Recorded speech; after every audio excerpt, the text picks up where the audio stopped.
No, 16x squared plus 9y squared. Both x and the y are being squared. They're both positive, so we are dealing with the ellipse. And I have an x to the first and a y to the first, so we're going to be completing the square 2 times.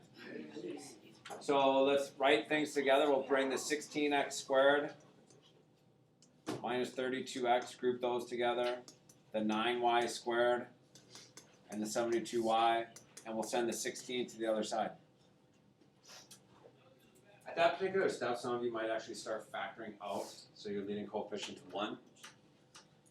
So when you look at the x's, I can factor out the 16.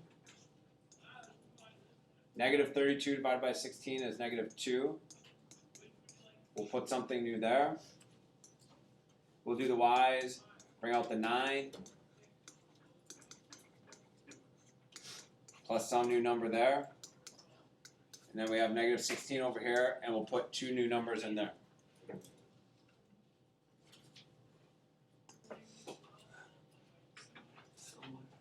Negative 2. Cut it in half, you get negative 1. Put it in parentheses, square it, and we get 1. So when I put 1 in the blank, double check what's out front. There's a 16, right? So we'll put 16 over here. Take your 8, divide by 2 is 4. Put it in parentheses, square it, and you get 16.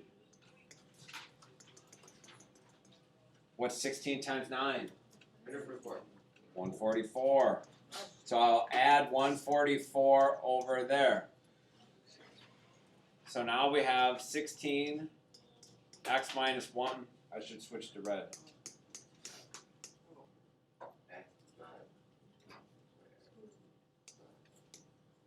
So in red, I have 16 x minus 1 squared.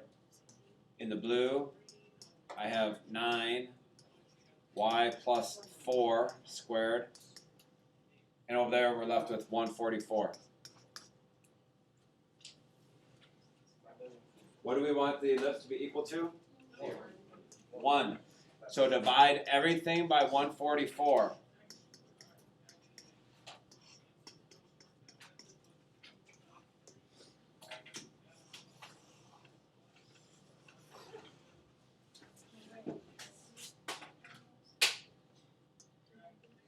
So our final equation, what's 16 over 144? 1/9. So you have x minus 1 quantity squared over 9. How many times does 9 go into 144? Y plus 4 quantity squared over 16, and this is equal to 1. So there's your final equation. And we're going to quickly graph it. Where's your center? 1, negative 4. So go 1 to the right, down 4.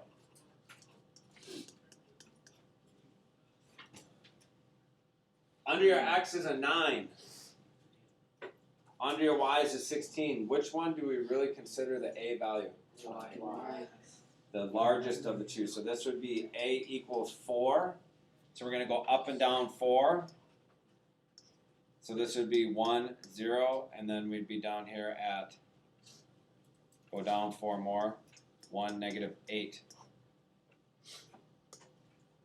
Under the x is a 9, so that really is my b value of 3. 1, 2, 3. That's negative 2, negative 4. Subtracting 3 from the x value. 1, 2, 3. Adding 3 to the x value. 4, negative 4.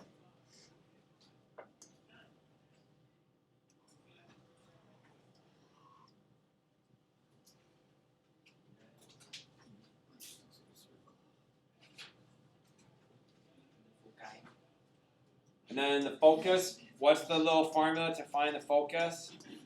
C squared equals a squared minus b squared. So you take your large denominator minus the smaller denominator, and we're looking at the square root of 7. So we're only moving a little bit more than 2, and if you add them together, remember, you get focus points outside the ellipse. So we're going to go up square root of 7, would be about right there. Down the square root of 7, be about right there. What are we going to add the square root of 7 to, the x or the y? We're going to do what? Add it to the y. So this will be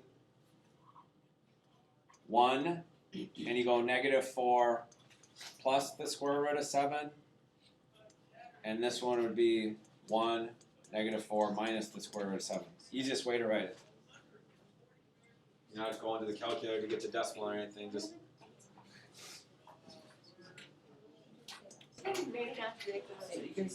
alright, look right here.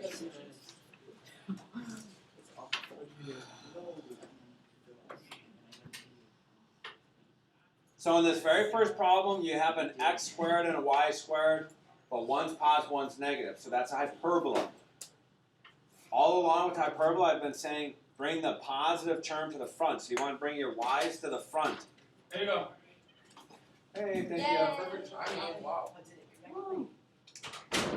So when you get to your final equation, you should have this. We'll scroll down and look at the graph in just a second. Number 6 over here, hopefully you recognized it as a circle. But notice, I'll get a lot of students on this one that will divide by that 16 because they think it's an ellipse. They just, whatever, you got to pay attention about the ellipse and the circle. So if you divide by 16, you would put a 16 underneath there and a 16 underneath there. And if you treat it as an ellipse, when you get into the C value, you go to find the focus. How do you determine if this is an up or down or left or right ellipse? Both of my denominators are the same. So something should click. If you still don't notice, when you go to calculate your C value, you're going to get C values of 0. Well, if your C value is 0, something should click. I'm not dealing with an ellipse anymore. So that's why it's important to identify it as a circle and stop. Stop here. Do not go any further. That's all you want to do for the circle.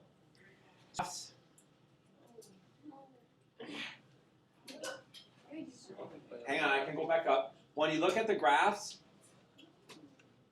to the left, up and down 2, to your vertices, this is what you do first. That's why these, in the hyperbola, that's why these parabolas are going up and down. We're stretching to the right and left 5. So you have a rectangle, this horizontal rectangle, and so the parabola part of the hyperbola is really stretched out. So how do you know which one? Whatever's positive, since the y value is positive, it's going up and down. And then I got a C value of square root of 29. So go to your center, which is the -1, -3, and add and subtract the square root of 29 to the -3. And then over on the right, we have the circle. -3, 4, so we're moving to the left 3, going up 4. And I have an R value of 4. It's important to understand that you square root that number. That's your R, your radius. And that's it.